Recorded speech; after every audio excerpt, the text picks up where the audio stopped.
Hola, ¿qué tal? Muy buenos días, bienvenidos a En Contexto. Rita Valverde les acompaña durante estas 2 horas, esperando que ustedes hayan tenido muy bonitas fiestas navideñas, que hayan podido compartir con su familia, con sus seres queridos y que para los que se encuentran hoy todavía descansando y durante estos días de fin de año que lo pasen muy bonito, que puedan celebrar y compartir con todos sus seres queridos, también esperando ya pronto el fin de año que se nos acerca el 31 de diciembre, justamente en un par de días estaremos ya despidiendo este 2024 con todo lo que ha traído, no solamente a nivel de lo que nos corresponde a nosotros, que es a nivel noticioso e informativo, sino esperando que también a nivel personal haya sido un año de bastante crecimiento para ustedes y de muchas cosas bonitas. Hoy y a partir de hoy hasta el 31 de diciembre vamos a tener una serie de programas especiales donde vamos a hacer un balance, un resumen anual de todo lo que ha venido pasando en el país y haciendo distintos ámbitos, tanto el político como en el económico, como en el ambiental, económico, seguridad, turismo también, que es bastante importante para nuestro país, que de hecho ya se inauguró la temporada alta y todos los resultados que vienen a partir de este momento con la llegada de turistas, donde nos preparamos. Estos días también son días para bajar un poco las revoluciones de lo que ha sido el año laboral. Ya ayer empezaban, por ejemplo, las celebraciones de Zapote, que son bastante esperadas por muchas personas. También todas las corridas de toros. Y ahora pues hacer esa pequeña pausa de la que esperamos durante todo el año para recargar energías, para recargar baterías y para empezar el 2025 que se avecina ya muy pronto con todas las energías recargadas.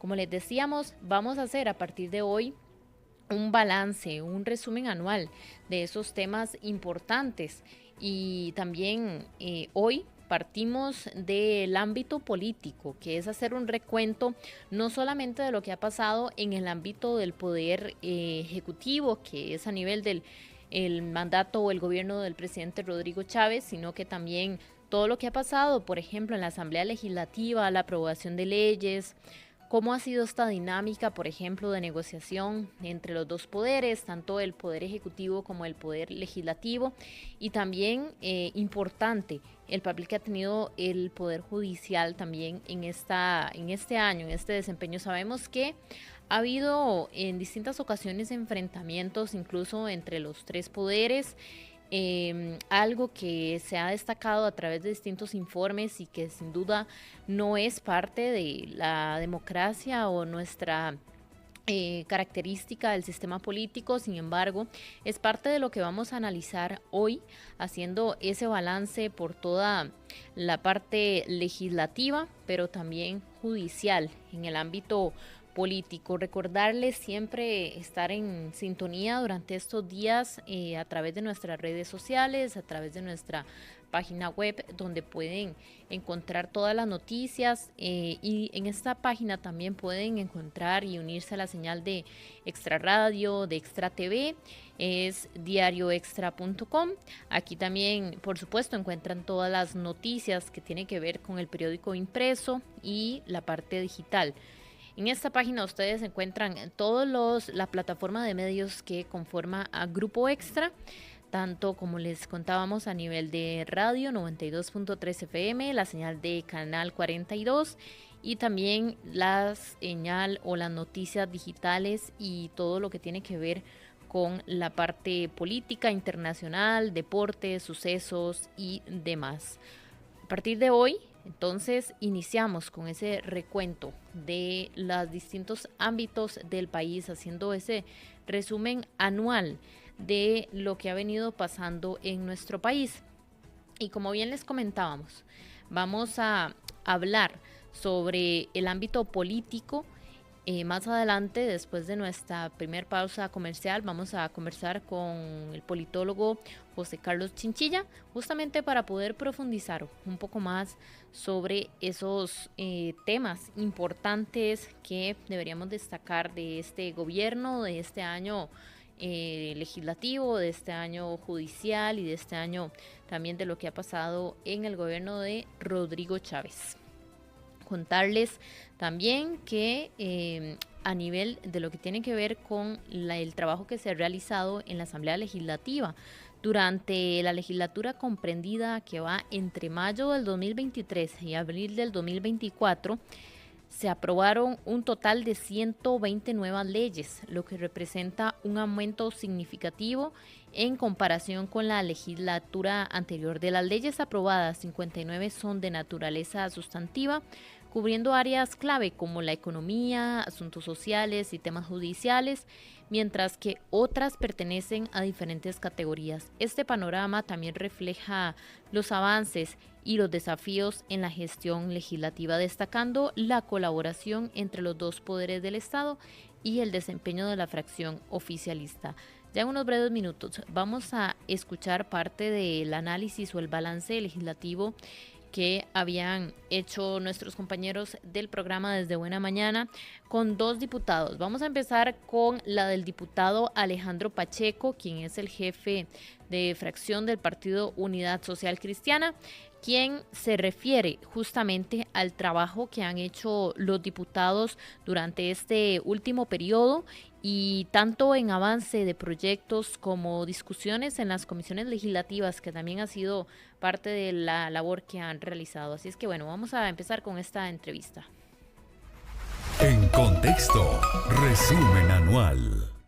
Me parece que el balance de la Asamblea Legislativa ha sido un balance positivo, a pesar de que el señor presidente de la República diga todo lo contrario, a pesar de la falta de tender puentes y de los ataques constantes del Poder Ejecutivo hacia la Asamblea Legislativa.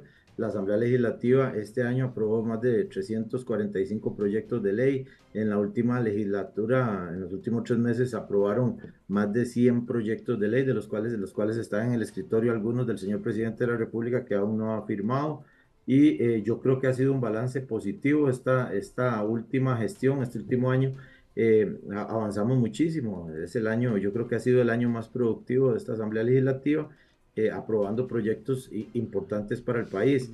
La agenda de seguridad está aprobada en un 90%, más o menos es lo que ha avanzado esta Asamblea Legislativa con esa agenda de seguridad. Aprobamos proyectos importantes, por ejemplo, como la Ley Marco de Acceso a la Información, que es un proyecto muy importante, proyecto de fideicomiso de obra pública. Aprobamos también un proyecto de reforma procesal penal para que los mismos jueces penales tengan que resolver la materia civil y se le haga un poco más corto el calvario Don a todas las Alejandro, personas que acuden al Poder Judicial. cuando usted se refiere que el balance es positivo y menciona la cifra de los más de 300 proyectos aprobados, usted dice que es positivo no por la cantidad, sino por el proyecto en sí que ha sido, o los proyectos en sí que han sido aprobados.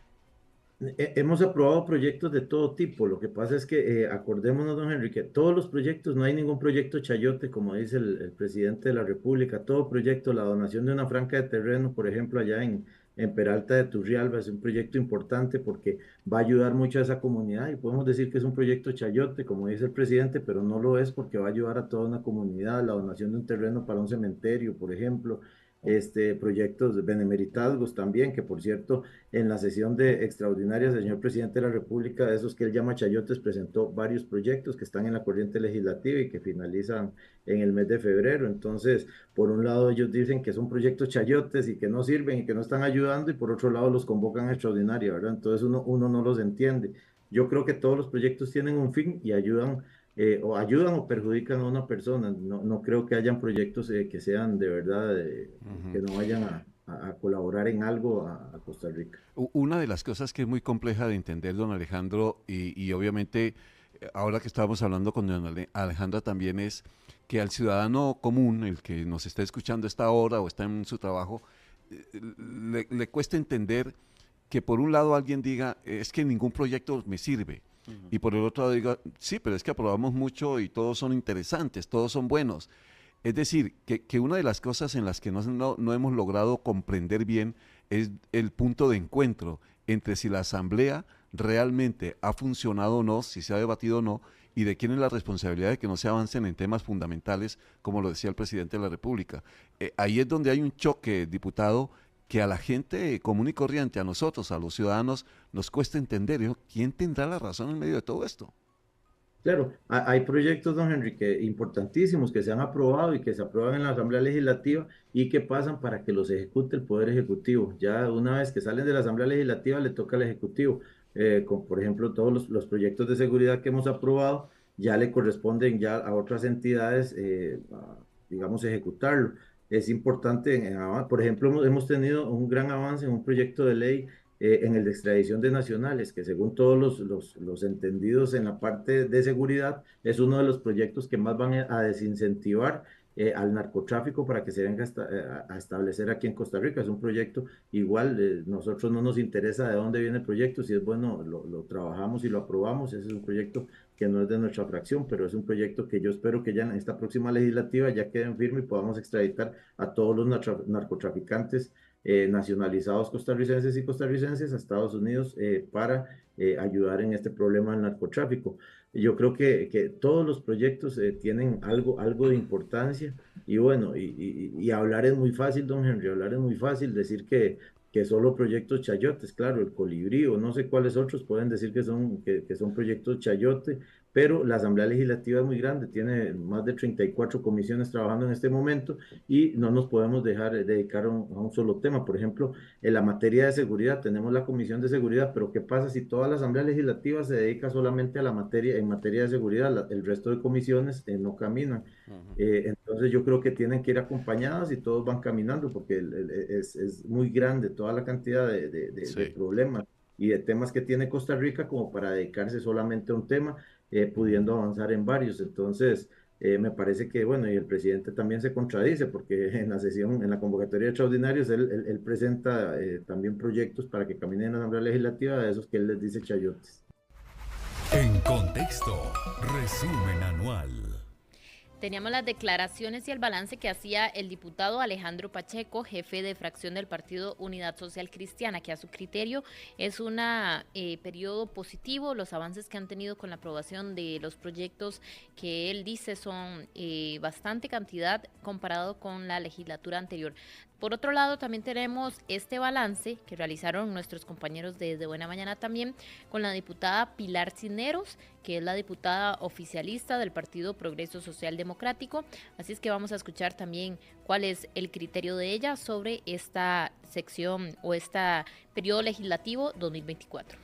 Bueno, 100% de acuerdo con las palabras que usted acaba de decir, Henry. O sea, ¿qué pasó con el debate parlamentario? ¿Qué pasó con la confrontación de ideas con altura? ¿Qué pasó con poner sobre la mesa los temas que al país le interesan? No sé. A ver, esta Asamblea Legislativa ha sido incapaz, porque ha sido incapaz de lograr ese debate nacional, ese debate que está esperando el costarricense. Entonces, a ver, nosotros como fracción oficialista hemos recurrido a defendernos del ataque de 49 diputados que evidentemente no están contra el gobierno y que aprovechan cada oportunidad para atacar, y nosotros hemos tratado de defendernos, pero eso evidentemente, Henry, nos distrae, nos quita tiempo y nos quita la energía que necesitamos para cambiar cosas muy importantes en este país. Doña Pilar, Ángelo Sánchez le saluda. ¿Cuál es el balance suyo, general? Porque el presidente de la República ha sido más enérgico contra la Asamblea Legislativa, ha dicho que es el trabajo, o ha dado a entender al menos, que el trabajo ha sido un desastre. No, yo no diría que ha sido un desastre, yo diría que hemos avanzado en algunos que son sumamente importantes para mí y que podrían cambiar en mucho la calidad de vida de la gente. Por ejemplo, el cambio constitucional para poder deportar a los costarricenses o a los costarricenses naturalizados que se metan a jugar en la Grande Liga del Narcotráfico y el crimen organizado. Óigame, eso es un antes y un después para esos maleantes que tanto daño le hacen al país. Eso fue muy importante. La aprobación de PROERI, poder tener el recurso para 500 obras que ponen en riesgo la salud y la seguridad de la gente, muy importante. El otro seguro, digamos, para poder atender emergencias, lo que le llaman el CAD-DDO, esa es otra cosa muy importante. Y en materia de seguridad hemos avanzado en proyectos fundamentales, desde no ponerle una tobillera a un condenado por narcotráfico, por narcomenudeo. Entonces, ¿qué hacían? Los jueces le ponían la tobillera y volvían felices a sus barrios a seguir vendiendo droga. O, por ejemplo, que ahora las penas para los que usan armas prohibidas sea la cárcel, no como antes. Le disparaban a los policías con una AK-47 totalmente prohibida en el país y a los 2 días estaban en la calle. Doña Pilar, entonces, sí se ha avanzado. Sí, para usted, y ya hemos hablado con 2 diputados anteriores a esta entrevista, y todos hacen un balance positivo de la gestión hecha por la Asamblea durante este 2024. Pero entonces, ¿por qué la gente tiene otra percepción? ¿Por qué la gente los valora tan negativo? Mire, yo no diría que es un balance positivo, perdóneme. Ahí no concuerdo con mis colegas. No es positivo, es mediocre. Pudo haber sido 1000 veces mejor, sí, y pudimos no haber perdido miserablemente el tiempo. Por ejemplo, vean lo que está ocurriendo ahora, y yo los invito a hacer un análisis a ustedes. ¿Qué pasa en extraordinarias? Lerdean todo lo que puedan, usan el tiempo hablando cosas intrascendentes, piden receso, rompen el quórum. ¿Por qué? Porque ¿cuál es el mensaje que quieren dar? El gobierno es un inútil y en extraordinarias no se avanza. Sí, doña Pilar, ¿y cuál es la diferencia entre que usted diga que el avance ha sido mediocre o que la gestión ha sido mediocre a que el presidente dice que haya sido un desastre o de entender que haya sido un desastre? A ver, hay una gran diferencia entre mediocridad o una nota 4 de 10, por ejemplo, le pongo yo a la Asamblea Legislativa. Si usted dice que es un desastre, es 0 de 10. Bueno, yo le pongo un poquito más, porque yo sé lo que cuesta avanzar, pero no, que la Asamblea Legislativa ha hecho un buen trabajo, no señor, que la Asamblea Legislativa se merece la nota como la peor institución calificada por los ciudadanos, sí señor, se la merece, porque nosotros podríamos hacer tanto más por este país y no lo hacemos. ¿Y por qué no lo hacemos? Por pura politiquería, por pura mezquindad, por esa cosa que tienen esos diputados. No podemos ayudar a Chávez. Lo que ellos no entienden es que Chávez se va el 8 de mayo del 26 y el país queda, los ciudadanos quedan y las expectativas frustradas se van acumulando en contra del Congreso. Yo le quería preguntar algo fuera del balance, aprovechando las declaraciones ayer del presidente de la República, donde está invitando a los poderes de la República, a los 3 poderes, que se sienten en una mesa a debatir. Él decía que puede ser por Facebook, que puede ser como sea, pero está invitando a los presidentes de los 3 poderes a debatir. ¿Usted estaría de acuerdo en que eso exista? Pero eso no va a pasar. Pero por supuesto que estaría. A ver, ¿qué es la democracia? Dígame qué es la democracia. Justamente eso, el debate de ideas, el poner sobre la mesa, yo pienso A, usted piensa B, ¿quién puede llevar adelante las mejores reformas para este país? Mire, me parecería el ejercicio democrático más brillante que ha habido en este país. ¿Y usted cree que se dé esa reunión? A ver, el presidente está absolutamente dispuesto a que se dé en las condiciones en que ellos pongan, ¿verdad? Que sea en vivo. Yo le aseguro que ese sería un debate que el país entero vería. Y me parece que sería una lección de democracia y de transparencia como nunca antes ha habido en este país. ¿Qué le debe, me encantaría. ¿Qué le debe la Asamblea al país en este 2024? ¿Qué le debe? Mucho trabajo, avance en proyectos fundamentales, por ejemplo, jornadas flexibles. ¿Cómo es posible, compañeros, cómo es posible que ese proyecto no pase? Cuando ellos saben perfectamente que de ahí dependen miles de trabajos para costarricenses, sobre todo en áreas fuera de la GAM. ¿Por qué es que no pasa ese proyecto? Tenemos los votos, ellos saben que tenemos los votos, pero no lo dejan avanzar porque otra vez, según ellos, sería un plus o una medallita que se colgue este gobierno. No, señores, es una medalla que se colgaría el país, que ha esperado 22 años por esta reforma, o quieren que lo discutamos 22 años más. Es una vergüenza que eso no pase. Crucitas, vamos a ver si avanza, pero es vital, o vamos a seguir dejando que nos roben el oro. A ver, ¿qué vamos a hacer con eso? Los rellenos sanitarios. Estamos en emergencia, no vamos a tener dónde botar la basura, y aquí todo el mundo vuelve a ver para el otro lado y no asumimos el tema con la seriedad que tiene que hacerse. En Contexto, resumen anual. Era la diputada Pilar Cisneros, oficialista, haciendo ella el balance que considera de este periodo legislativo, que a su criterio fue bastante mediocre, dice, se perdió bastante el tiempo en cosas menores que pudo haberse invertido aprobando más proyectos, discutiendo y no solamente atrasando discusiones. Vamos también a pasar a esta entrevista que habíamos realizado justamente en nuestro programa en una ocasión anterior sobre el capítulo 5 del Informe Estado de la Nación 2024, que fue titulado El fortalecimiento de la democracia, el cual brevemente analiza el desempeño del sistema político costarricense frente a los desafíos del desarrollo humano, temas como la crisis de representación política, conflictividad entre poderes y los cambios de la democracia. Es Ronald Alfaro, investigador del Estado de la Nación y coordinador del capítulo político, quien vamos a escuchar a continuación. Sobre los principales hallazgos o cómo podríamos entender qué es lo que nos dice y cómo estamos como país viendo todo lo que está pasando con nuestra democracia y en el ámbito político. Así que adelante. Sí, bueno, primero pues muchas gracias por la invitación a hablar sobre el capítulo político, ¿verdad? Que es sin duda un tema relevante para el análisis de nuestra democracia y el desempeño de los actores políticos. Voy a señalar tal vez 3 cosas muy puntuales, ahora podemos desarrollarlas. El capítulo habla en primer lugar de un proceso de democratización a nivel local, a nivel municipal, de un proceso de democratización incompleto. Hoy día la democracia local, es decir, la competencia política a nivel local es mucho más democrática que hace 30 años, pero todavía tenemos algunos desafíos importantes, particularmente uno de ellos muy relacionado con el tema del financiamiento de los partidos políticos, ¿verdad? Y un descenso en la participación electoral.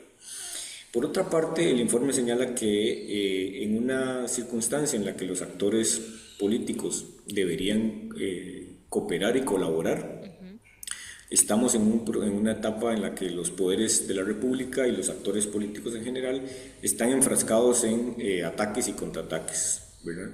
Y eso entraba al sistema.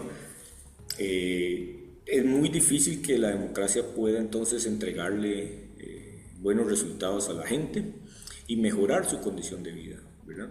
Y por otro, el tercer aspecto que quería mencionar era el hecho de que estos reiterados ataques y contraataques tienen fuertes consecuencias, ¿verdad? En términos de nuestra democracia. Y una de ellas es un aumento muy importante que estamos observando en términos de la judicialización de la política. Ok. El capítulo se titula Fortalecimiento de la democracia. Para empezar a entender, bueno, tenemos estos 3 enfoques desde los que podríamos empezar a conversar, pero ¿estamos teniendo ese fortalecimiento de la democracia o más bien estamos en una dirección contraria, un debilitamiento? Sí, bueno, esa es una pregunta muy interesante para arrancar esta discusión, porque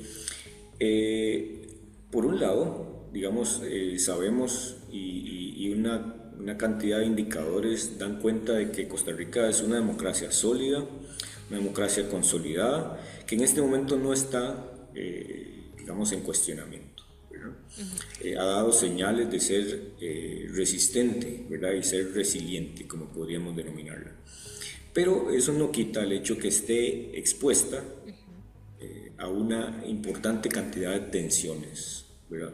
De tensiones, de conflictos, incluso también hay elementos que hacen que impidan, se convierten en obstáculos para fortalecer a la democracia, ¿verdad? La democracia no es no es un producto acabado, ¿verdad? En las sociedades, sino que es necesario modernizarla, reformarla, adaptarla a los nuevos tiempos. Y si bien es cierto, digamos, hemos hecho esfuerzos como país para fortalecer a la democracia, hay algunos indicios que pueden ser, digamos, preocupantes. ¿Como cuáles? Bueno, por ejemplo, tenemos un nivel de participación electoral cada vez menor, ¿verdad? Es decir, menos personas van a votar, tanto a nivel nacional como en elecciones municipales. Tenemos partidos políticos o un sistema de partidos muy fragmentado, muy atomizado y con una condición muy preocupante, que es partidos muy débiles, ¿verdad? Todos ellos, los partidos tradicionales, los emergentes, los que aún no han nacido, todos son partidos muy débiles. Y en esa condición, pues la democracia puede que tenga consecuencias, ¿no? O sea, puede que esa condición débil de los partidos se traduzca en un debilitamiento.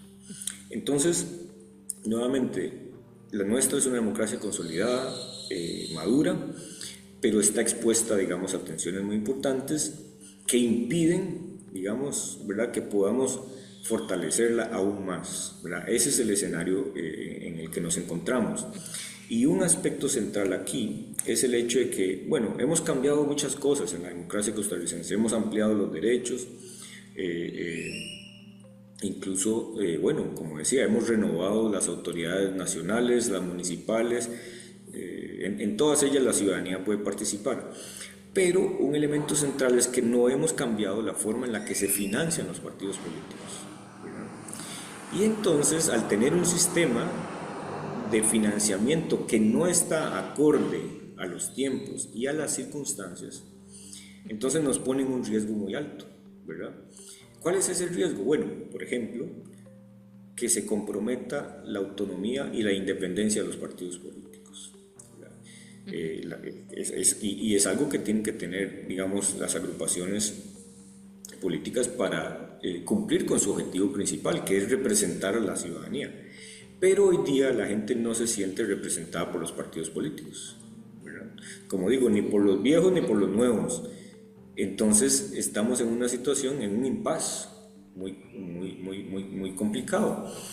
¿Qué tenemos que hacer? Como digo, tenemos que tomarnos muy seriamente el tema del financiamiento, de cómo se financian los partidos para que sean partidos más organizados, más sólidos, más fortalecidos, que así puedan representar a la ciudadanía y que hagan, a través de su desempeño, que cumplan con entregarle a la gente o mejorar la calidad de vida de las personas. Don Ronald, aquí parte de los hallazgos o datos relevantes que vienen al inicio del informe dice, de los 226 partidos que han competido en todas las elecciones locales en algún tipo que se han celebrado en Costa Rica durante el periodo de 1953 a 2024, dice que 176 lo han hecho apenas en una o dos ocasiones. En este sentido, y como estamos hablando de los partidos políticos y también de un debilitamiento en este sentido y de la representación, tenemos, porque cada vez, incluso que llegamos al periodo electoral, recuerdo que se dice, bueno, tenemos la mayor cantidad de partidos inscritos y la sensación es que hay mucha participación, pero si lo vemos a largo plazo, muchos de esos partidos luego desaparecen. Entonces, y sabemos que también inscribir un partido político aquí en Costa Rica requiere un esfuerzo enorme y de movilización y de recolectar firmas y de documentos. Entonces, se hace un esfuerzo bastante grande en este sentido para que estos partidos tengan una vida o una duración muy corta. Ese es un buen detalle a considerar, porque lo que está ocurriendo es que, como estos partidos son tan débiles, entonces su vida, digamos, política es muy corta, ¿verdad? Es muy corta. Nosotros a ese fenómeno le pusimos en este informe, lo denominamos como ciclos de vida de una mariposa, como partidos mariposa, ¿verdad? Que, bueno, hacen este esfuerzo que usted menciona para inscribirse, para presentarse ante el electorado, pero compiten en muy pocas elecciones, ¿verdad? Una gran cantidad de ellos incluso no logra trascender más allá de una elección, ¿verdad? Puede ser una elección presidencial o incluso una elección municipal, ¿verdad?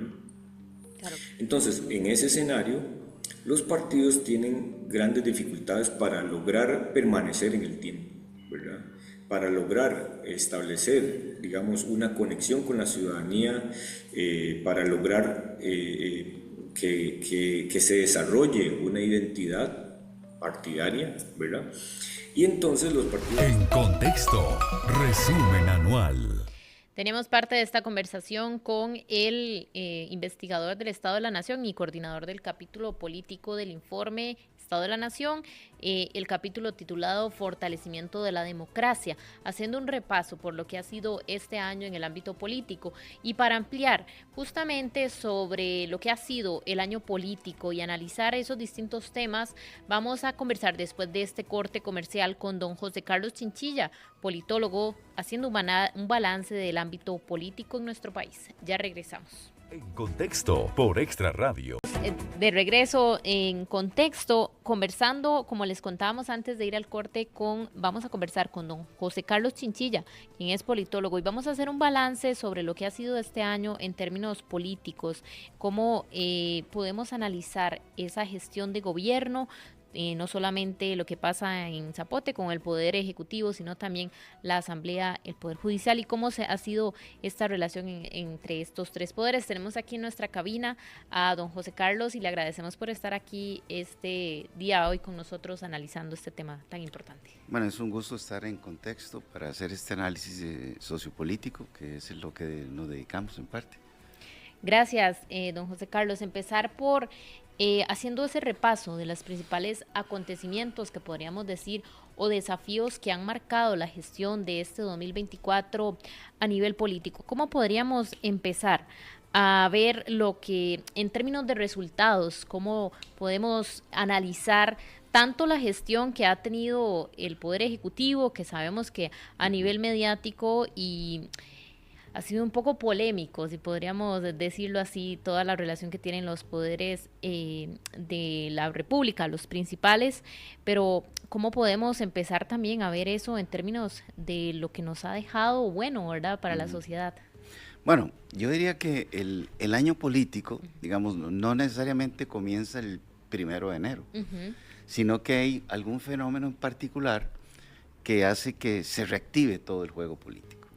En este caso, a mí me parece que el discurso del presidente en relación al 1 de mayo, digámoslo así, al informe del presidente, es el que abre, no sé si la caja de Pandora o incrementa, digamos, de alguna manera, los conflictos que se venían planteando, cuando en su discurso, de alguna forma, el presidente reta a la Asamblea Legislativa a que apruebe lo que él denomina la ley Jaguar, que supuestamente, digamos, viene en consonancia con la economía jaguar y que le da un toque particular, digámoslo así, a la economía costarricense y a la dinámica política costarricense. Pero en realidad, digamos, el presidente lo que hace es desafiar a los miembros del Congreso y les está diciendo que o se suben al carro, al bus de la economía jaguar y del gobierno, o él va a tener una ruta alternativa a la de la Asamblea Legislativa. Y esa ruta alternativa la plantea como un referéndum. Sabemos que el referéndum descansa sobre los votos populares, sobre los votos de la ciudadanía. De tal manera que le dice a la Asamblea, o ustedes me apoyan en estos proyectos, o yo les enfrento al pueblo para que el pueblo elija lo que quiere. Obviamente, digamos, empezar el año político con una situación tan tensa, sobre todo porque meses atrás y durante todo su gobierno, pues hemos encontrado roces y conflictos con los otros poderes de la República, tanto con el Poder Judicial como con la Asamblea Legislativa, con instituciones como la Contraloría General de la República, algunas diferencias con la Procuraduría, en fin, es un gobierno, digamos, que ha tenido ciertas confrontaciones. Pero el año 2024 yo creo que se llega a un punto culminante de esta confrontación, porque en el fondo lo que está tratando de hacer el presidente con ese discurso es anular de alguna manera la Asamblea Legislativa a través del voto que se lograría mediante un referéndum. Desde mi punto de vista, y así lo comentamos en estos micrófonos y en otros, en realidad era un proyecto fallido desde el comienzo, porque era inviable hacer un referéndum en dos direcciones. Uno, porque de los 3 puntos que contenía el referéndum a votar, Sí. habían 2 que eran inconstitucionales, ¿verdad? Y el tercero, como lo determinó la historia después y el mismo Tribunal Supremo de Elecciones, era irrelevante porque ya existe el control de poder frente a la misma Contraloría General de la República.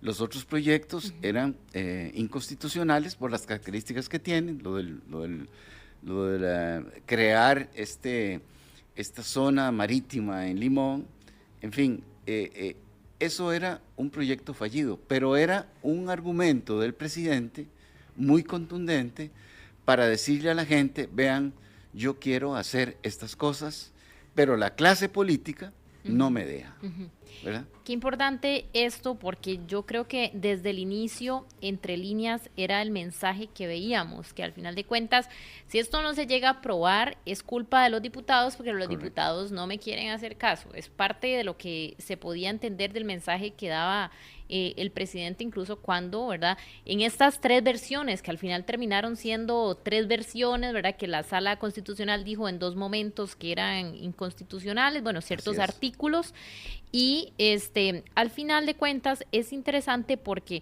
sabemos que la ley Jaguar, podríamos decirlo así, fue la apuesta más fuerte del Poder Ejecutivo durante este año, ¿verdad? Incluso sabemos que estamos pasando por un periodo de crisis de inseguridad y los proyectos de seguridad, si bien estuvieron en la Asamblea Legislativa, pero no tuvieron tanta visión mediática o publicidad, podríamos decirlo, o promoción como la tuvo la ley Jaguar. Entonces, esto, ¿qué lectura nos hace, digamos, de el gobierno llegar tan fuerte con este proyecto de la ley Jaguar y otras cosas que podríamos considerar importantes para el país también quedaron de lado? Bien, entendamos que el gobierno no tiene fuerza política en la Asamblea y entendamos que desde el primer día el presidente entró en conflictos con las otras fracciones. Por lo tanto, la aprobación de proyectos que vengan desde el gobierno son muy difíciles. Cuando el presidente plantea la ley Jaguar, en mi opinión, sus estrategas, si no él, ya sabían que no era viable, pero sí era estratégico y fundamental plantearlo precisamente para justificar todo lo que él prometió hacer y no ha podido hacer o no ha querido hacer por las circunstancias de no tener un apoyo político. Y eso le permite a él y a sus seguidoras y seguidores construir un discurso en el cual para el año entrante, para el año 26, cuando se hagan las nuevas elecciones para diputados y presidencia, ellos reclamen la necesidad de que se le apoye al partido de gobierno, que todavía no se sabe cuál es, pero al que ellos indiquen, para lograr una mayoría en la Asamblea Legislativa. De tal forma que esto es como un billar a 3 bandas. Él le da a una bola para golpear la tercera bola. ¿Se entiende? Sí. Es decir, es un juego político. Claro. Y lo interesante en esto es que, si bien es cierto, logró una reacción, obviamente negativa en la mayoría de la gente que está en la Asamblea Legislativa, alguna gente de la ciudadanía sí tragó, digamos, el anzuelo o sí creyó el discurso, en el sentido que piensan, efectivamente, que es que no lo dejan gobernar. Ahora bien, como dije anteriormente, todo gobernante debe gobernar en el marco de la Constitución de la República. Las personas privadas podemos hacer lo que nos permita la ley y lo que no dice la ley, pero quienes están gobernando están restringidos por las leyes. Y en este caso, digamos, cuando uno propone cuestiones que son contra la Constitución, no tienen viabilidad. Inclusive Natalia Díaz, que era la ministra de la Presidencia, cuando se le entrevista en relación a la ley Jaguar, ella dice que sí, que reconoce que hay 2 de esos temas que pueden rozar con la Constitución. Digo todo esto para entender entonces que, si bien es cierto, se propuso como para decir que hacemos algo, no era viable, y ellos, me parece a mí, que lo sabían. Y por otro lado, la oposición es una oposición muy débil, porque cada partido está muy fraccionado. Sí. Liberación está fraccionado, el PUS está fraccionado. el Partido Liberal Progresista bueno, tiene una pequeña ficción, pero en realidad no ha hecho una propuesta interesante. Los cristianos de Nueva República tampoco están muy fuertes, y el único que hace un enfrentamiento más o menos directo es el Frente Amplio, que no cuenta con el gran apoyo de la ciudadanía por una serie de preconcepciones que se tiene sobre lo que es la izquierda. Sin embargo, creo que han ido ganando terreno entre la gente que se opone al gobierno. Pero a la vez, el presidente utiliza formas de descalificación muy fuertes, como decimos nosotros, ad hominem, contra la persona y no contra las ideas, en la cual trata de descarrilar, descalificar la oposición. Tenemos entonces un gobierno que hace pocas cosas, que dice que no lo dejan hacer, y una oposición que no plantea alternativas efectivas. Y esto lo estamos viendo, y perdone que dé un salto al presente inmediato, en el hecho de que a estas alturas del año, terminando el año, todavía no se sabe quiénes van a ser los precandidatos o precandidatas para las elecciones del 2026, febrero de 2026. Sí, que ya eso está ahí nomás. Y eso resulta extraño, porque a estas alturas, muchas gracias, están regalando un cafecito acá que se ve aromático y rico. Claro, con esta conversación el cafecito siempre ayuda. Muy bien, sí.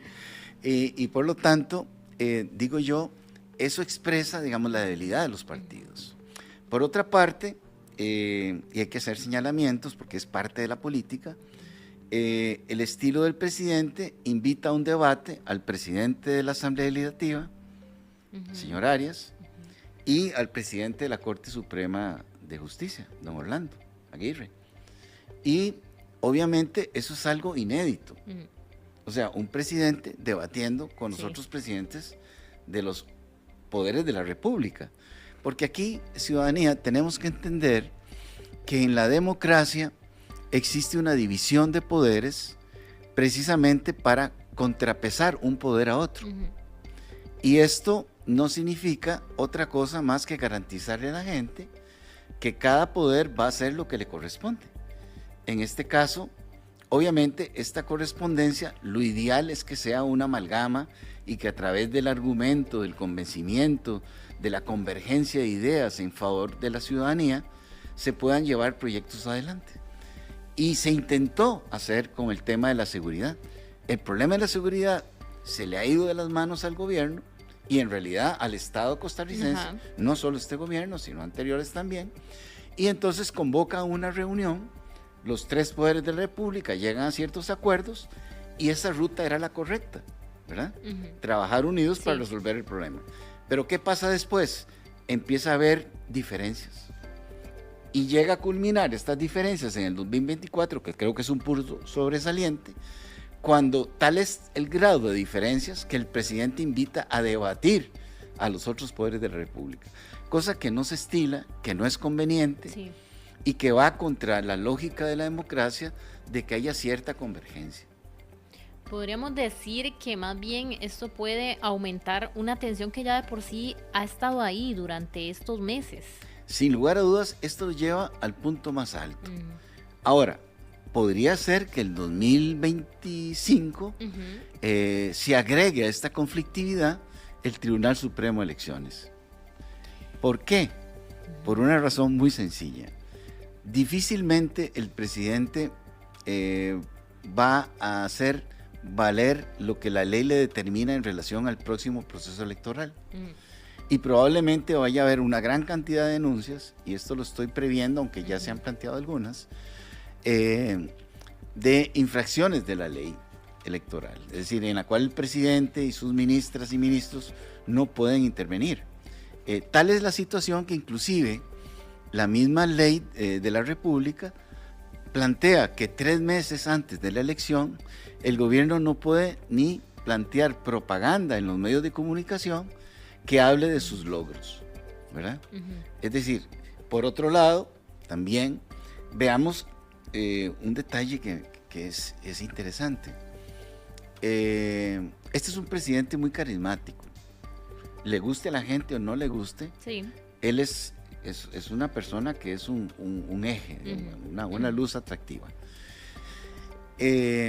Esta luz, este carisma que tiene el presidente no se ha traducido en crear una organización que le permita, fuera del gobierno, mantener, digamos, una estructura que le facilite la acción política. Hasta el momento ha sido fallido la construcción de partidos que le sirvan al gobierno. Es decir, exmiembros del gobierno y miembros actuales del gobierno han tratado de construir partidos y no ha cuajado.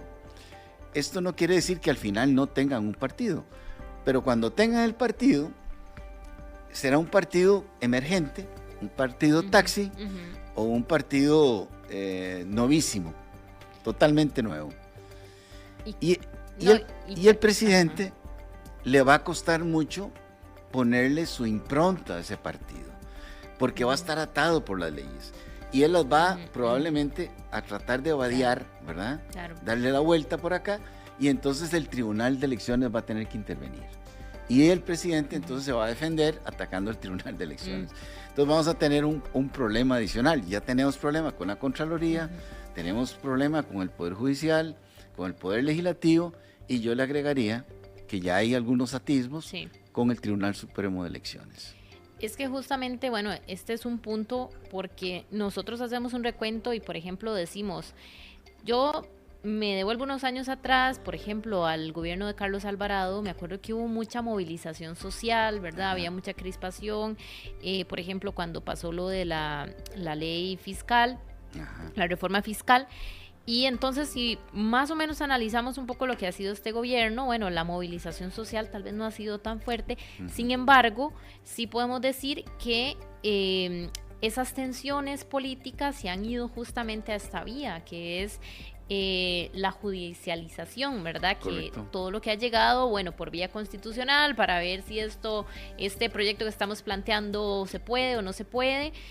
Ahora usted menciona también el tema del Tribunal Supremo de Elecciones, que incluso en este tema de la ley Jaguar también ellos han tenido, ¿verdad?, su participación por el tema del referéndum, ¿verdad? Lo mismo que lo del el financiamiento del partido de gobierno. Ah, claro. También eso está por resolverse. Eso es también parte de estos temas. Entonces, ¿esto qué nos indica? Que se esté inclinando mucho a esta vía judicial de la política de hacer, porque no sé si ponerlo en una balanza, cuál de las dos nos podría funcionar más, o tal vez ni una ni otra, pero también ¿qué nos está indicando, verdad? Esta cada vez mayor dependencia o buscando crear este conflicto que al final de cuentas, si fuese para resolvernos dudas, pero cuando ya entramos en un tema de que confrontamos a esas instituciones o a esos órganos, y al final de cuentas es ir sumando uno más y uno más, ya un ambiente que de por sí está complicado. Sí, es que además la judicialización de la política incrementa los roces entre el gobierno y el quehacer del Poder Judicial. Veamos lo que ocurrió con la presidenta de la Caja Costarricense del Seguro Social. Bueno, el Ministerio Público actuó como correspondía. Digamos, hay una denuncia, que es una denuncia de la misma institución, tiene que actuar, se da un fenómeno casuístico, que ella está fuera de San José, y el Poder Judicial actúa como corresponde dentro de la normativa. Pero este actuar dentro de la normativa, que es lo que corresponde, es leído, valorado y de alguna forma distorsionado por el Poder Ejecutivo, particularmente por el presidente, y se lanza contra el Ministerio Público y contra el Poder Judicial. El problema de esto es que estamos deteriorando la institucionalidad. ¿Por qué? Porque toda institucionalidad tiene su fundamento en la ley, son legales, pero analizándolo sociopolíticamente, tan importante es la legalidad como la legitimidad. ¿Qué es esto de la legitimidad? Que la gente crea en las instituciones. Claro. Es decir, si la gente deja de creer en esas instituciones, aunque exista la ley, las instituciones se debilitan, ¿verdad? Y en este gobierno, eso que estamos planteando del Tribunal Supremo de Elecciones o el Poder Judicial, también lo vemos al interior de las instituciones autónomas. Quiera sí o no, por ejemplo, un fenómeno que ocurrió recientemente en Costa Rica, plantea de que la Caja Costarricense del Seguro Social, siendo una institución clave para la convivencia social, para garantizar la salud, el Estado está incumpliendo con el pago de lo que le debe. ¿Y esto qué significa, costarricenses? Significa que la Caja Costarricense del Seguro Social ha tenido que recurrir a recursos que son para el futuro para utilizarlos al presente. Y esto lo que hace es hipotecar el futuro, es decir, poner en riesgo el funcionamiento futuro de la Caja Costarricense de Seguro Social. Ahora, esto no es nuevo dentro de los gobiernos del Estado costarricense, pero en este gobierno esto se ha acrecentado. Entonces tenemos una caja que se empieza, digamos, a tener menos recursos por cuestiones estructurales, que sea el cambio de la pirámide demográfica y otros aspectos, pero también porque los que deben no pagan. Y empezando por el Estado. Empezando por el Estado. Esto hace, sin lugar a dudas, que la institucionalidad, bueno, el caso del ICE también, ahora con el 5G, digamos, que no, 5G es un nuevo sistema, digamos, de distribución de datos, etcétera, etcétera, que pareciera que el ICE no va a poder participar, y es hipotecar como también el futuro de la institución. Todo esto, lamentablemente, porque es así, en un gobierno que no ha logrado plasmar una ruta clara de hacia dónde se enrumba. Creo que ha incidido el que tenga una debilidad en la Asamblea Legislativa, pero también el estilo de gobierno es complicado. De tal forma que yo diría que la ciudadanía ahora tiene un gran desafío para el año entrante y sobre todo para cuando vaya a votar. Sí. Sobre qué va a votar la gente. Partidos políticos que no tienen ni presentan alternativas, que se han venido debilitando, digo, Liberación Nacional, el Partido Unidad Social Cristiana, los partidos emergentes no logran atraer a nadie, digamos, a grandes masas de personas, como el Partido Liberal Progresista, con el señor, ¿cómo se llama? Con don Eli Feinstein. Y por otro lado, bueno, surgirán nuevos partidos como el Podemos, donde está la exministra de la presidencia, ¿verdad? De tal manera que hay un vacío de propuestas. El gobierno tampoco tiene otra propuesta. Y uno se pregunta también, yo me pregunto, probablemente al presidente le gustaría seguir, porque él considera que tiene mucho que hacer, ¿verdad? Sí. Legalmente no se puede. Me pregunto si él querrá trasladarle la estafeta como en las Olimpiadas a otra persona, o preferirá esperar un poco para ver si vuelve él con otras condiciones. Son preguntas que... Sí, claro, que están ahí, que incluso hace unos meses me acuerdo que había salido pues, el rumor de que el presidente podía renunciar para volver a... Y entonces él dijo como, bueno, gracias por la idea, porque no lo había pensado, pero no me parece mal. O sea, lo que está él diciendo que sí, que hay interés en... Legalmente no se puede, pero si se pudiese, ¿verdad?, en continuar. Y también en su momento se hablaba mucho de la figura de Luis Amador como un posible, ¿verdad?, candidato fuerte, el delfín que le decían del gobierno. Luego, bueno, hubo el conflicto con lo que pasó en la pista del aeropuerto de Liberia y bueno, el cuento es que hace una semana lo tuvimos declarando en la Comisión de la Asamblea Legislativa de Infraestructura sobre todo lo que fue esta polémica. Él ha manifestado su intención de ser candidato incluso con otro partido, pero al final de cuentas lo que nos señala es eso, que no hay una figura, ¿verdad?, fuerte, y que además el partido que llevó a la presidencia a Rodrigo Chávez también es un partido que podríamos decir, y como lo ha sido usual en los últimos meses o años, partidos débiles que incluso aparecen o pueden aparecer para un periodo electoral y ya para el siguiente no están, ¿verdad? Después de todo el esfuerzo que involucra crear una agrupación política.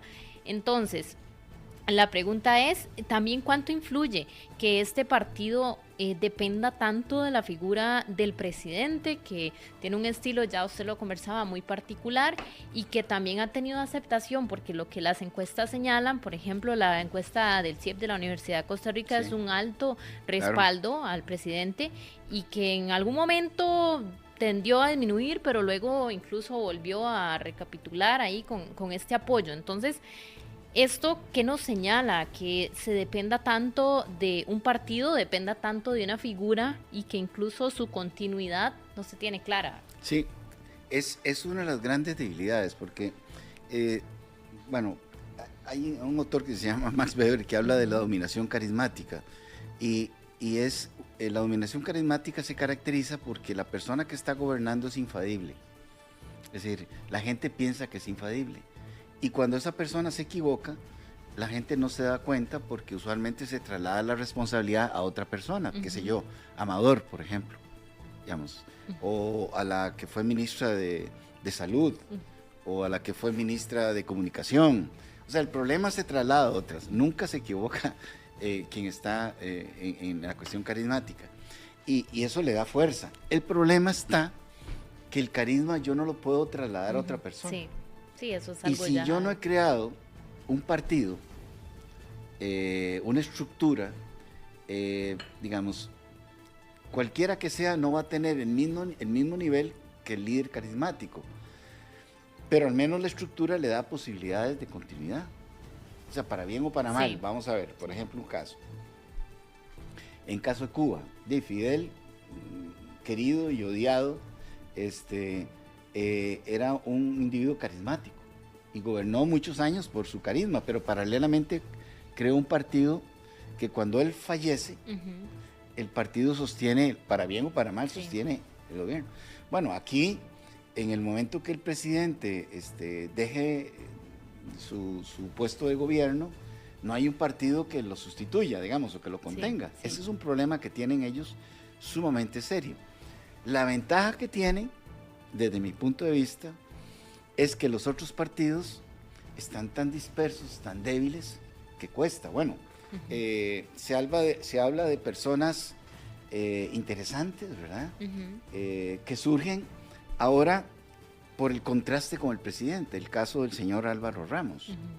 Inclusive leía un rumor ahí que estaba cerca de un partido tradicional. Que, bueno, será o no será cierto, no sé, pero lo cierto del caso es que este señor presentó firmeza frente al presidente y ha presentado algunas ideas innovadoras o interesantes que podrían aglutinar la oposición del presidente si los partidos entienden que de otra forma no le ganan al grupo del presidente. Ahora, esto en el eventual caso de que efectivamente se constituye ese partido de oposición. Otros dirán, no, es que ya está la persona porque la exministra de la presidencia es muy cercana al presidente. Bueno, parece que no es tan así el asunto. O sea, parece que doña Natalia no es necesariamente la carta del señor presidente. Y que el partido Podemos, pues puede ser una oportunidad, pero no necesariamente lo es. Y la otra pregunta es, ¿cuánto le meterían de la energía y de los recursos que hoy están siendo cuestionados de la campaña pasada en esta campaña, y a quién? También se habla del señor Batalla, claro, que es el ministro de Transportes, y que recientemente, digamos, lo plantean como una persona con mucha energía, sale mucho en medios de comunicación, igual que su antecesor Amador dice que van a hacer esto, que van a hacer lo otro. A veces dicen más de lo que hacen, pero bueno, ahí está, eso es otro candidato posible, digamos. Claro. Ahora, ¿estará el presidente dispuesto a entregarle todo a esta gente? Yo tengo dudas que su personalidad le permita eso, pero habrá que verlo políticamente. Yo, de hecho, le iba a plantear, y bueno, tenemos que ir a una breve pausa comercial para venir a concluir unos 10 minutos más, el tema de doña Pilar Cisneros, ¿verdad? También, que incluso en su momento ella dijo que estaba dispuesta a continuar con el rodriguismo. Ese fue el tema, el término que utilizó. Entonces, bueno, vamos a dejar esto para concluir después de este corte comercial que tenemos 11:03 de la mañana. Estamos conversando con don José Carlos Chinchilla, sociólogo, politólogo, haciendo un recuento, un balance sobre lo que ha sido el año político en nuestro país, analizando, distintos puntos. Ya hemos pasado por todo lo que ha implicado la ley Jaguar, por supuesto, que ha dado mucho de qué hablar, también la relación con el Congreso. Y recientemente hablábamos, antes de ir a la pausa comercial, yo le planteaba a don José Carlos la palabra o la continuidad, ¿verdad?, que nos consultamos sobre el presidente Rodrigo Chávez, teniendo un partido que podríamos decir tampoco es tan fuerte en cuanto a el tiempo que tiene. Entonces, una de las figuras, ¿verdad?, que ha sido sin duda importante para que incluso el presidente haya llegado al lugar donde está, es el apoyo también de la diputada Pilar Cisneros, y que ella incluso en algún momento se le preguntó y ella dijo con ese término que ella estaba dispuesta a continuar con el rodriguismo.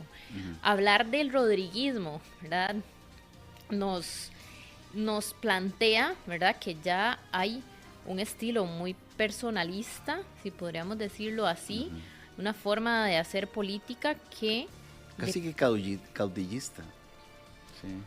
Que depende y que se centra completamente pues en la figura, del presidente. Sí. Bueno, sin lugar a dudas, doña Pilar Cisneros es una comunicadora que tenía hace mucho tiempo un afecto grande de la población por ser una persona crítica al gobierno, al Estado, por plantear las cosas en un medio de comunicación muy conocido. Ella, desdichadamente para su partido y para su gobierno, pues no podría ser candidata a la presidencia de la República, ya que ya no nació en Costa Rica, y es una limitación que tiene la ley. Claro, de los requisitos. Una salvaguardia ahí que tiene la ley. Pero sigue siendo una persona muy protagonista de la vida política en este momento. Una persona que tiene, digamos, una voz que es escuchada, y una voz muy crítica, fundamentalmente de defensa a ultranza de todo lo que hace el gobierno. Es uno de los pilares, doña Pilar, de este gobierno y de este Estado. Ahora, lo cierto del caso es que construir un partido es difícil. Sí. Y estando ella en la posición que está, se convierte ciertamente en una vocera del rodriguismo, como dice ella, pero es una vocera que tiene un alcance limitado en la construcción de un partido que requiere mucha energía. Igual ella posiblemente estaría en la mejor disposición de apoyar a quien el presidente señale. El problema es que hasta el momento no ha señalado a nadie. Sí, es y tampoco incierto. puede esperarse, porque el partido del gobierno ya no es el partido de gobierno. Hay diputadas y diputados de gobierno que están en ese partido, pero ese partido ya es diferente al que lo llevó a la presidencia. Y eso define una zona, digamos, pantanosa, donde apoyarse. O sea, no tiene la firmeza de un grupo estructurado más que su propio estamento de gobierno para llevar adelante este proceso. Y los diputadas y diputados es un grupo relativamente pequeño, que además se ven algunas pequeñas contradicciones al interior de este grupo. Y aunque ellos han planteado la idea en 2 ocasiones de que tienen capacidad para convocar a la gente, para ir a protestar frente a decisiones de la Asamblea Legislativa o del Poder Judicial, lo cierto del caso es que no han podido convocar a la gente. O sea, ha llegado un bus o 2 buses de gente, pues no digo que contratada, pero que salen a viajar y protestan, pero no hay una manifestación popular de masas. De alguna manera están, como diría el tico, con la vaina vacía. Enseñan la vaina, pero no está la vaina llena. Pero, y esto es algo que ha ocurrido en 2 ocasiones recientemente. Entonces, uno se pregunta, más allá del voto electoral, ¿la gente estaría dispuesta a movilizarse por algo que diga el presidente? Hasta el momento la respuesta es que no. Ahora, por el otro lado, tampoco la oposición tiene esa capacidad de movimiento, de convocatoria. Por lo tanto, estamos frente a un vacío y en política todos los vacíos se llenan. La pregunta será, ¿cómo se va a llenar ese vacío? ¿Y hacia dónde iremos? ¿Se irá a consolidar la tendencia a desestructurar las instituciones como la Caja, el ICE y otras, debilitar el Poder Judicial, o llegará un grupo que tratará de fortalecer esto? Eso no lo podemos ver en este momento, porque como decía hace un ratito, ni sabemos quiénes pueden ser candidatos. Qué importante esto, porque al final de cuentas esa es una pregunta que queda en el aire. ¿Cuánto de lo que ha pasado este año o de lo que hemos visto por parte de la forma del gobierno puede repercutir para sentar las bases a la ciudadanía de que eso está bien, ¿verdad?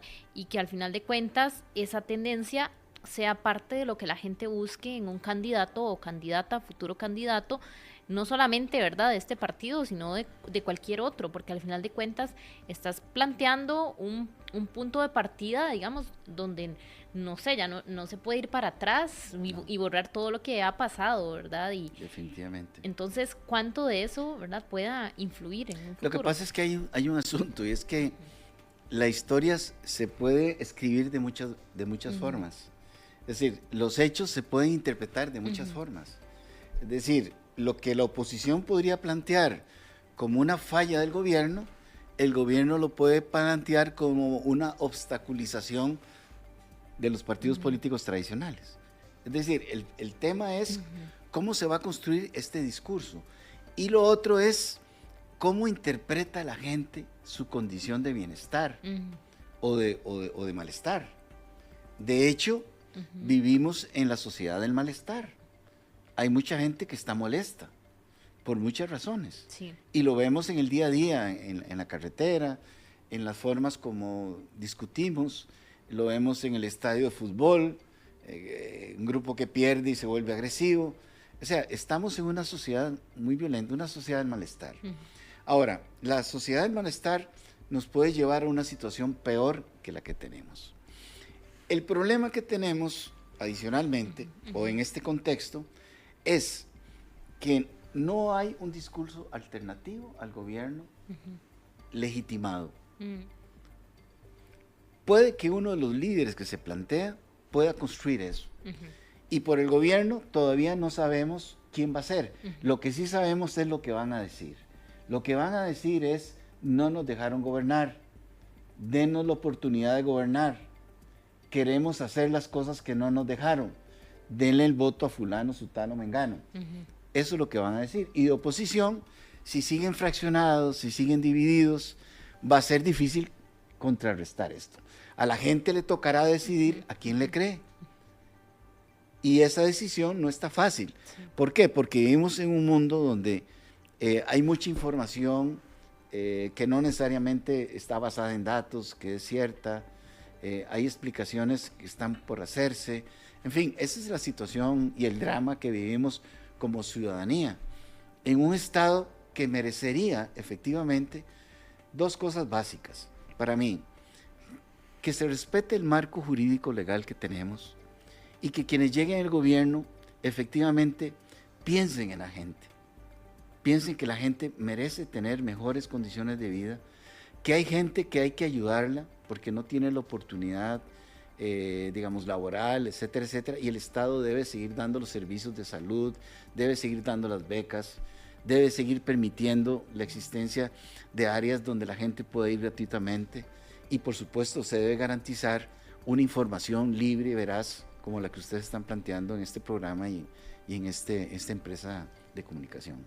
Bueno, don José Carlos, yo creo que justamente todo esto, y no es que mucha gente dice se adelantan a la época electoral y todo, porque al final de cuentas el otro año va a ser eso. Si el otro año viene fuerte con todas estas decisiones. Ya vemos también algunos otros partidos, usted mencionaba al inicio el Partido de Liberación Nacional, que ha venido haciendo esta renovación de sus estructuras. Vemos personas o que han estado ahí durante años, figuras importantes y claves que han renunciado al directorio y tal, porque al final de cuentas todo esto toca no solamente al que está en el poder en esta ocasión, sino a todos para decir, ok, ¿cómo nos renovamos? ¿Cómo podemos llegar a atraer a la ciudadanía, a convencerla? Que al final de cuentas también es eso, convencer que lo que se necesita o lo que el país, ¿verdad?, requiere. Entonces,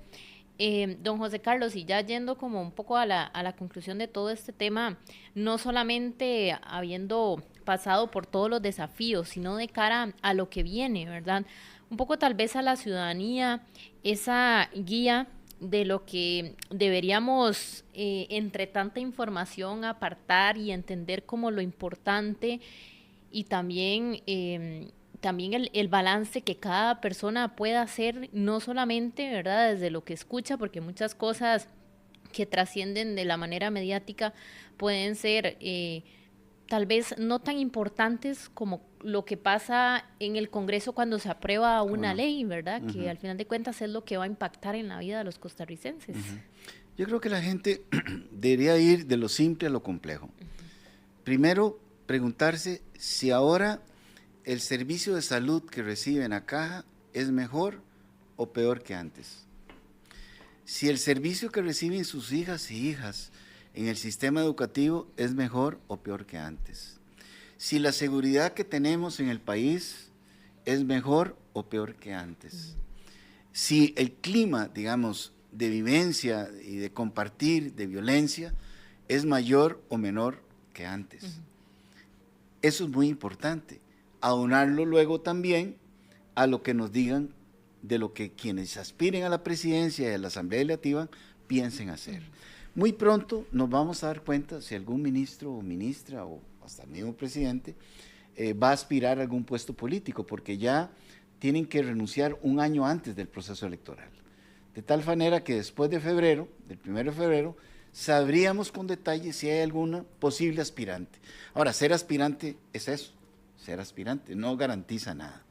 Y la ciudadanía, pues que esté atenta, que siga escuchando programas como este, leyendo, escuchando y viendo lo que ocurre en el país, y que en su momento pues tome la decisión no en función de las luces, los sonidos, las valentoradas o este tipo de cosas, sino de lo que realmente necesita y cree que puede hacer quien llegue a la presidencia. Usted mencionó algo muy importante al final de cuentas, don José Carlos, que son esos resultados tangibles que podemos medir no solamente por el titular que salió en la prensa o no, sino sobre mi bienestar, ¿verdad?, común, y eso involucra las áreas de salud, educación, desempleo también, o empleo, seguridad, que se ha convertido en un tema pues tan importante en nuestro país. Entonces, y la corrupción también hay que considerar. Claro, la corrupción, porque afecta al final de cuentas a todos. Entonces, todas las personas. Yo creo que esta pues a la conclusión, parte de las conclusiones ya a las que estamos llegando es eso, cada uno hacer este ejercicio y poder decir cómo siento que ha avanzado o no cambios en el país durante pues este gobierno. Así que, don José Carlos, con esto cerramos. Más bien le agradecemos mucho por habernos por la invitación, acompañado en este análisis, y también pues a todos los que nos estén escuchando, esperamos también que haya sido una guía también para esa conversación y este análisis de todo lo que hemos visto y cómo podemos traducirlo. Hay que seguirse preocupando, pero también ojalá que puedan pasar una linda Nochevieja y Nochebuena, y que el año entrante pues sea mejor para todas y todos. Así es, esa es la esperanza, que venga un mejor año y que pues todos estemos mejor en muchos sentidos, especialmente no solamente políticos, sino a nivel personal. Así que muchas gracias a don José Carlos. 11:20 de la mañana. Vamos a hacer una breve escuchar una entrevista, porque también aquí hay un tema muy importante para el país, que es el turismo, y que lo mencionábamos al inicio de nuestro programa. Viene la temporada alta y queremos reproducir parte de una conversación que tuvimos con la directora ejecutiva de la Cámara de Turismo, doña Shirley Calvo. Resumen anual. Nadie te lo informa mejor.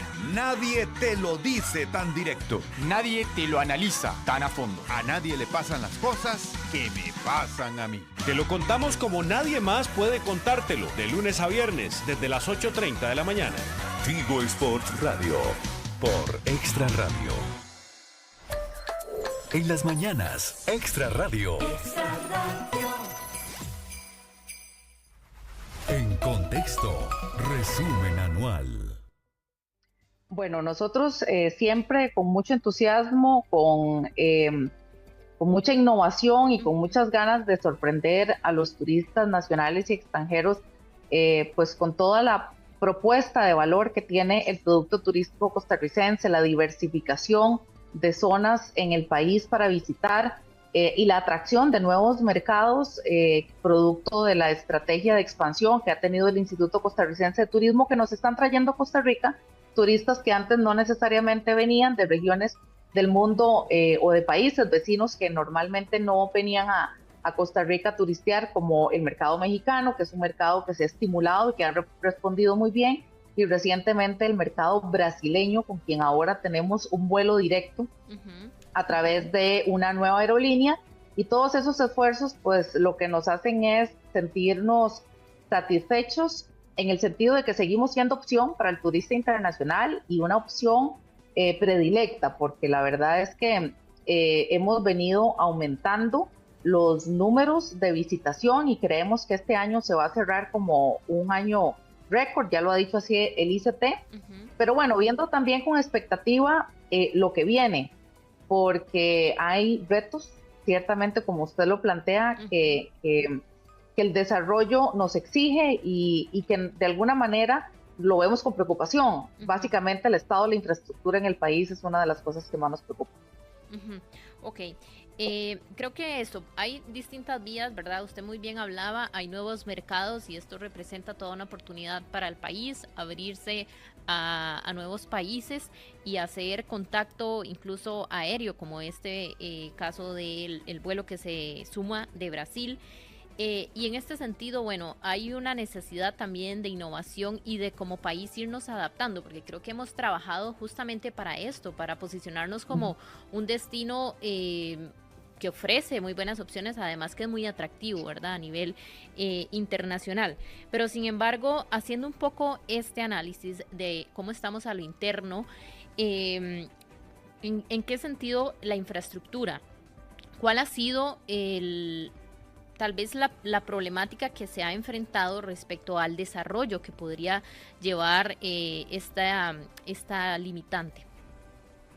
Bueno, vamos a ver, una de las virtudes que ha tenido Costa Rica como destino turístico y que se refleja en la cantidad de días que se quedan los turistas en nuestro país, que ha venido creciendo en los últimos tiempos, y además Costa Rica tiene una de las estadías promedio más altas del mundo. Los turistas vienen a nuestro país y se quedan 13 días, casi 14 días, y eso lo que quiere decir es que encuentran primero mucho que hacer, pero además acceso a esos lugares. ¿Y cómo es que accesan? Bueno, por carreteras, claramente, porque el transporte aéreo, aunque tenemos empresas de transporte aéreo, de repente no es solo la única vía, digamos, de acceso a los lugares turísticos. Hay muchas empresas de rent-a-cars, hay muchas empresas de transporte turístico que son los que mueven los turistas por el país. Y entonces, ¿eso qué es lo que requiere? Primero, carreteras en buenas condiciones. Nosotros desearíamos en excelentes condiciones, pero entendiendo las limitaciones de nuestro país, con que sean buenas condiciones, digamos, es suficiente. Sin embargo, ni siquiera en ese estado están. Y esta época lluviosa, la más reciente, consideramos que va a dejar mucho más deteriorada la infraestructura de carreteras y puentes. Pero además está la infraestructura de puertos y aeropuertos. Hemos visto cómo hemos perdido oportunidad de que atraquen algunos cruceros, precisamente porque los puertos de atraque no presentan las condiciones que requerirían, y eso es una oportunidad perdida. Ese es un segmento muy importante. Nuestros puertos, tanto en el Caribe como en el Pacífico, podrían estar desarrollando mucha más atracción para cruceros de lujo, y en la temporada podría ser una fuente incluso de actividad económica en estas zonas, que es muy importante, pero ahí la infraestructura se convierte en un limitante. Y los aeropuertos, y además, para muestra un botón, lo que ha sucedido con los problemas de la pista en el Aeropuerto Internacional Daniel Oduber, pues nos da cuenta de que la inversión que se requiere hacer en estas infraestructuras se ha postergado, y además se ha deteriorado la que está, y eso pues realmente resta competitividad, porque vivimos en un vecindario turístico, por decirlo de alguna manera, con países que presentan condiciones jamás como las de Costa Rica en términos de producto turístico, pero que con algunas variaciones en términos de infraestructura pueden estar mejor que nosotros, y eso pues perfectamente podría cambiar la decisión de viaje de un turista. Entonces, ese tema de infraestructura, la iluminación, la rotulación, el estado de las carreteras, los puentes, puertos y aeropuertos son, digamos, de nuestras mayores preocupaciones, y a donde le pedimos al gobierno de la República que una vez superada esta época lluviosa y ya se puedan determinar cuál fue el estado o en qué condiciones quedaron las principales rutas de acceso a los 33 centros de desarrollo turístico, que se pueda hacer una evaluación y una intervención con esa lógica de generarle seguridad, obviamente a todos los costarricenses, porque nos merecemos transitar en infraestructura de calidad y seguridad, pero también pensando en los turistas internacionales. Esto, ¿cómo lo valoran también a lo interno, y qué posibilidad han visto cuando han buscado también estos espacios de diálogo o conversación? Porque al final de cuentas es un tema, pues, país, como país creo que nos proyectamos así a nivel internacional, como un país que atrae turismo. Y bueno, en los años recientes que hemos visto esa recuperación que viene después de la pandemia, que fue un año, y lo que vino también, el proceso de recuperación para todo el sector turismo. Entonces, un poco dibujarnos ese panorama en cuanto a esas iniciativas, a esos proyectos, o a esa manera de agarrar este tema como algo crucial.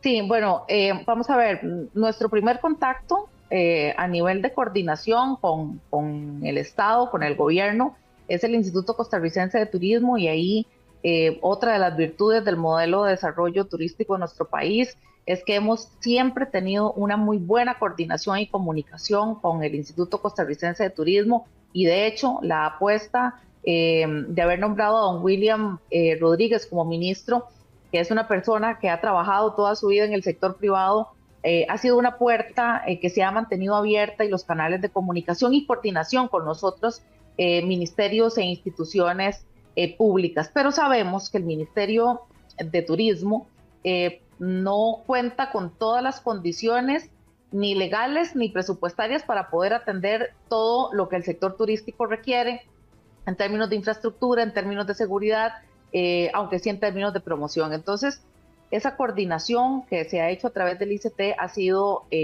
pues correcta, y nos sentimos satisfechos. Con los otros ministerios, cuando llegamos a tocar la puerta, la mayoría de ocasiones hay un buen entendimiento, porque yo creo que nadie en este país cuestiona de que el turismo es una actividad que genera empleo, que está presente en prácticamente todo el país, que genera el 8% del Producto Interno Bruto, que emplea más de 270,000 familias de manera directa. Entonces yo creo que hay una conciencia y una noción de que proteger la actividad turística es beneficioso para el país. Pero yo creo que de alguna manera las instituciones públicas se han entrabado tanto en trámites y en una serie de burocracia que hacen que, por más buenas intenciones de los jerarcas, no se logren avanzar con la rapidez y el sentido de urgencia que se requiere. Y por eso es que el llamado que hacemos permanentemente es a que no se pierda de vista lo estratégico y lo prioritario solo por lo urgente. Claro que lo urgente hay que atenderlo si hay un derrumbe, si hay una caída de un puente o un cierre de una ruta, lo que sucedió en el aeropuerto Daniel Oduber, hay que atenderlo porque es lo urgente. Pero en lo estratégico de mediano y largo plazo, yo creo que los planes tienen que seguirse proyectando a 5 años y a más, precisamente para poder tener resultados. Y bueno, como le digo, nosotros quisiéramos que las cosas se puedan hacer más rápido, que las coordinaciones sean más intensas, pero bueno, de momento creemos que en las condiciones en las que estamos, sí se prioriza y sí se asignan los recursos suficientes en términos de infraestructura, de seguridad y de competitividad. Pueden venir muy buenos tiempos para el turismo costarricense. Claro, doña Shirley, hablemos de esto, de innovación y diversificación. ¿Cómo se está preparando para el sector en este sentido? Sabemos que es importante también adaptarse a las necesidades, no solo del país, sino también a nivel del turismo, de lo que piden los que vienen a visitarnos.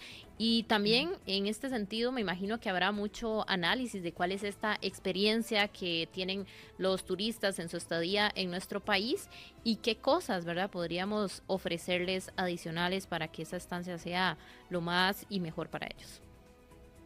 Bueno, Costa Rica se ha posicionado como un destino muy popular por las actividades de aventura y sol y playa. Claramente ahí es en donde está nuestro fuerte y en donde las personas vienen y nos visitan hasta 7 veces en su vida, porque encuentran lugares extraordinarios para descubrir o para volver a visitar porque les encantaron. Sin embargo, en los últimos años se ha venido haciendo un esfuerzo muy importante desde el sector privado y esta inversión claramente se ha hecho desde los empresarios turísticos de empezar a diversificar algunas zonas del país que antes de repente no eran atractivos turísticos y algunas actividades. Por ejemplo, a partir de la construcción del Centro Nacional de Convenciones, Costa Rica ha empezado a posicionarse como un destino popular para realizar actividades de reuniones y congresos, porque además se combina con la otra parte de aventura de sol y playa. Entonces es muy atractivo plantear nuestro país como venga aquí, hagan su congreso anual, sus reuniones y de paso quédese unos días haciendo turismo. Entonces esa combinación ha sido muy exitosa al punto que, bueno, el Centro de Convenciones tiene una agenda llena para el próximo año y eso nos llena mucho de satisfacción, porque esa industria de turismo, de reuniones, congresos y convenciones, no hemos sido necesariamente un referente, digamos, en el pasado reciente y ya lo estamos siendo. Otros segmentos que se están estimulando mucho a partir de leyes específicas que se aprobaron en la anterior legislatura, por ejemplo, nómadas digitales, que el país también está haciendo un esfuerzo por posicionarse a atraer turistas de larga estancia, que eso es un turismo muy especializado, con una ley especial, con una visa especial. Ya se han otorgado más de 950 visas y ya tenemos esos 950 nómadas digitales por al menos un año en nuestro país, y esta es otra diversificación que se ha tenido. Turismo médico, también la Cámara de la Salud, afiliada a Canatur. Para entender el mundo en el que vivimos, no hay como es que está pasando en nuestro país. Primeramente, el reporte que da el Instituto Meteorológico Nacional para el clima de este jueves, quien pronostica que los vientos alisios se debilitarán este jueves en todo el territorio nacional. Además, se prevé alta nubosidad que se podría presentar o que podría traer lluvias ocasionales. Esto por la influencia de factores locales y la zona de convergencia intertropical que ingresa al país por el sur del Mar Caribe. También durante la madrugada hay posibilidad de lluvias aisladas en las costas del Caribe y Pacífico Central Sur, las cuales podrían continuar hacia primeras horas de la mañana. Se espera nubosidad entre parcial a total con lloviznas en la montaña durante esta mañana. En la tarde, el meteorológico estima que es posible la ocurrencia de lluvias al oeste y al norte del Valle Central, así también como en la península de Nicoya y Pacífico Central. Por la noche también se espera nubosidad entre poca a parcial en el país. Este es el reporte que da el Instituto Meteorológico Nacional para este jueves.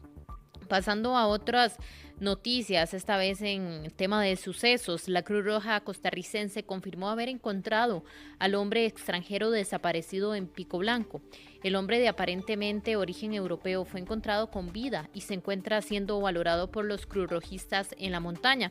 El anuncio de la desaparición se dio el miércoles a las 5 de la tarde, cuando personal del hotel donde se hospedaba informó que no había regresado. En apariencia, este hombre ingresó solo al cerro, pero no pudo salir.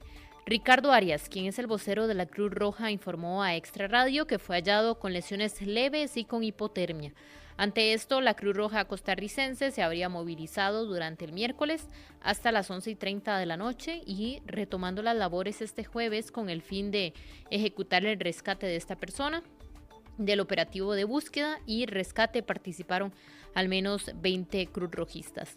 También hoy, jueves 26 de diciembre, se está llevando ya muy pocos minutos. De hecho, empezará el tope que se realiza esta vez en Montes de Oca, en San Pedro. Y para eso, bueno, aquí les damos algunos datos que tienen que conocer. El inicio a las 11:30 más bien.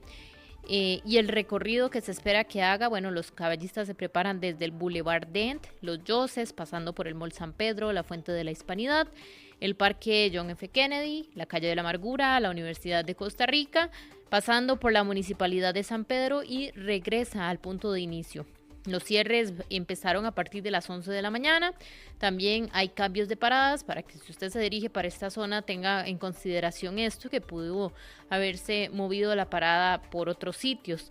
Los caballistas dice que participarán alrededor de 2.500 a 3.000 y se mantienen también todas las medidas de seguridad, más de 200 oficiales de seguridad privada, 240 de la fuerza pública y 120 policías municipales. El dedicado de este tope es Sherman Whitty, medallista paraolímpico, y también se tiene la participación de las bandas de Montes de Oca y la banda de Acerrí. El Servicio Nacional de Salud Animal, SENASA, estuvo y estará pendiente del estado de los caballos, por lo que participarán al menos 12 veterinarios durante este evento.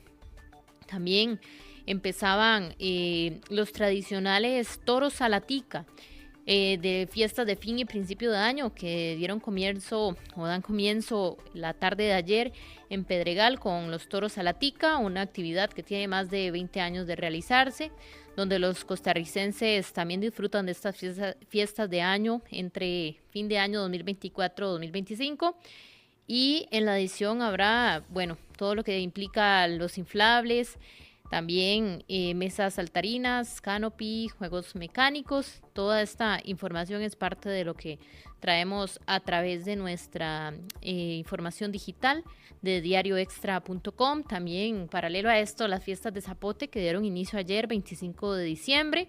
Aquí también pueden encontrar en nuestra página web toda la programación de los conciertos que se van a llevar a cabo, entre ellos Los Ajenos, Son de Tiquicia, La Cuarta, Marfil, Tapón, que Malpaís, incluso el 5 de enero va a ser el cierre o el concierto de cierre.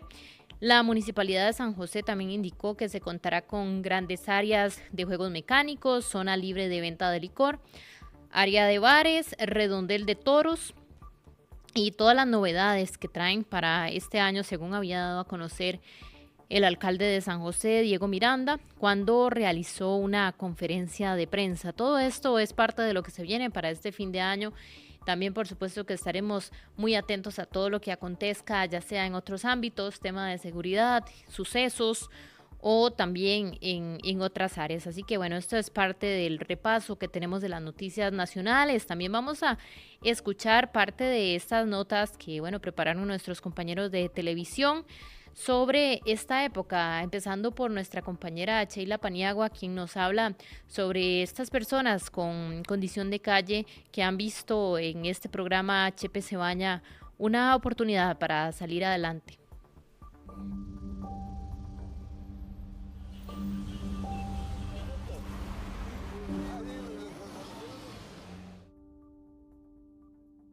Dave Granados es una de las muchas personas que, debido a las circunstancias de la vida, se encuentran viviendo en las calles de San José. A él lo conocimos gracias al campamento navideño de Chepe se Baña, donde contó a Extra Noticias que gracias a este proyecto halló la oportunidad para alejarse de las drogas. Yo estoy en el proceso igual también porque recibí también de IAFA, que vinieron aquí Casa Jaguar, ¿verdad? A Rojas, el doctor, él me ayudó a contactar para ir al IAFA, entonces ya fui, me dieron los medicamentos y ahora estoy en el dormitorio, ¿verdad? Entonces estoy ya en el proceso para internarme. Para él no ha sido un proceso fácil. Que sí lo reconozco, ¿verdad? Tengo un problema de adicción y entonces, bueno, ese es el primer paso, ¿verdad? Lo reconocí y entonces acepté la ayuda de ellos y entonces ya se fue un grupo, ya lo pude ver, ¿verdad? Como un grupo de mis amigos que estuvieron aquí ya están en un lugar, ¿verdad? Entonces también siento eso, de querer estar de querer estar allá lejos, ¿verdad? Otra vez de la adicción, de las calles, ¿verdad? Más que todo. Chepe Cebaña se caracteriza por ser un proyecto que desde hace 8 años ayuda con alimentación, aseo personal y con atención médica a los habitantes de calle. Un proyecto de la Municipalidad de San José y Chepe Cebaña para brindar acompañamiento a esas poblaciones, acompañamiento médico, que puedan recibir una ducha todos los días, un cafecito caliente, y que el médico los pueda atender y que el equipo de escucha los pueda direccionar a albergues, dormitorios y estos lugares para que ellos continúen procesos en su vida. Yo le doy gracias a Dios por estar vivo, ¿verdad? Y porque tiene a personas que invierten un poquito de su tiempo en nosotros y me hacen sentir importante, ¿verdad? Muchísimas gracias. El campamento navideño de Chepe Cebaña estará en calle 8 en San José por todo diciembre. En Contexto por Extra Radio. Y también para estas épocas donde todas las personas que acuden a sitios, por ejemplo, la playa o ríos, tienen que tomar precaución. En esta nota, nuestro compañero Cristian Fallas hace un recuento del reporte de los accidentes y también medidas preventivas que se pueden tomar para esta época de vacaciones. Las fuertes lluvias, cabezas de agua y avalanchas de los últimos 3 meses dejan su huella en cuencas de ríos, desembocaduras, pozas y playas del país. Esto provoca que el lugar de recreo que usted conoce desde hace mucho tiempo ya no sea el mismo. Así que debe de extremar la seguridad para evitar una tragedia, así lo recomienda la Cruz Roja costarricense. Básicamente tenemos una gran incidencia en el tema de ríos y tema de playas.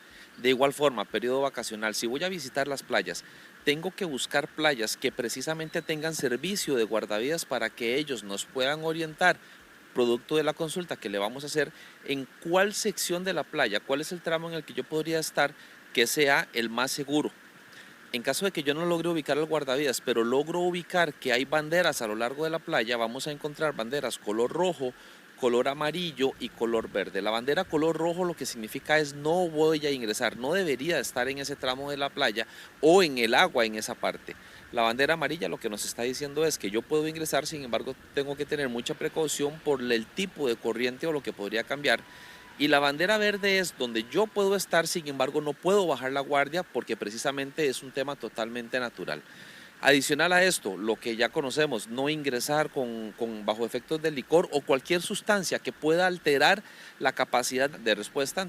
En todo el año pasado murieron 132 personas en ambientes acuáticos. En este año, y aún con días para cerrar, son 142 los fallecidos. Si voy a ingresar con niños, no ingresar con niños, en donde la profundidad a mí no me da esa capacidad. Voy a estar con el agua a máximo una profundidad de las rodillas y que el niño va a poder divertirse y yo puedo tomarlo y moverme en caso de emergencia. Entre los incidentes que aumentó este año y que lo recalca la Cruz Roja también, son con mascotas y reptiles que ya se dieron en ríos y playas tanto del Pacífico como en el Caribe del territorio nacional. En Contexto por Extra Radio. Y para este fin de año algunas instituciones o incluso bancos van a modificar su horario. Aquí le hacemos un repaso por esos horarios especiales para el fin de año para que usted pueda tomar nota. Con la llegada de las festividades de fin de año, instituciones públicas en Costa Rica ajustaron sus horarios. El Banco Nacional atenderá en su horario habitual del 26 al 29 de diciembre, mientras que el 24 y el 31 cerrarán a las 3:45. El Banco de Costa Rica mantendrá atención regular hasta el 28 de diciembre y cerrará los feriados del 25 de diciembre y 1 de enero. Por su parte, el Banco Popular atenderá hasta las 3 de la tarde el 24 y 31 de diciembre, mientras que permanecerá cerrado el 25 de diciembre y el 1 de enero. Otras instituciones como el AIA tendrá servicios operativos para emergencias, pero sus oficinas administrativas estarán cerradas los días festivos. La Compañía Nacional de Fuerza y Luz mantendrá su línea de atención de averías las 24 horas, aunque sus oficinas comerciales estarán cerradas en feriados. El ICE y sus tiendas atenderán de forma regular, excepto los días 25 de diciembre y 1 de enero, cuando estarán completamente cerradas. Se recomienda a los ciudadanos utilizar los servicios digitales de estas entidades disponibles durante todo el periodo festivo para realizar trámites o consultas de manera ágil. En Contexto por Extra Radio. Y con esto llegamos al final de nuestro programa En Contexto. Recordarles que durante estos días hasta el 31 de diciembre estaremos haciendo un repaso anual de todos los temas importantes que se han abordado durante